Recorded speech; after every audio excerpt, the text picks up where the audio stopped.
আরে শোন ভাতিজা, আমি দুধ, আমার মধ্যে অনেক শক্তি আছে। আমি তোমার হাড় আর দাঁতকে মজবুত করি। কিন্তু যদি বেশি চিনি দিয়ে আমায় খাও, তাহলে আমি তোমার শরীরে প্রবলেমও করতে পারি। তাই আমায় সঠিকভাবে খাও।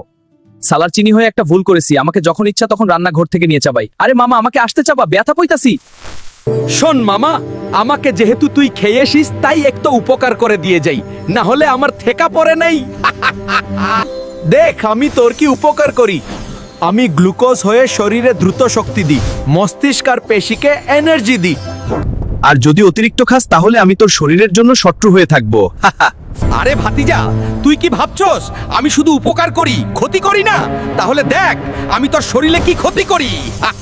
আমাকে বেশি খেলে তোর রক্তে শর্করা বেড়ে যায়, আমি তোর পেট, দাঁত আর লিভারে অশান্তি দিই। আমার বেশি পরিমাণ তোর জন্য ক্ষতি। তাই বলছি ভাতিজা, পরিমাণ মতো খা আর সুস্থ থাক।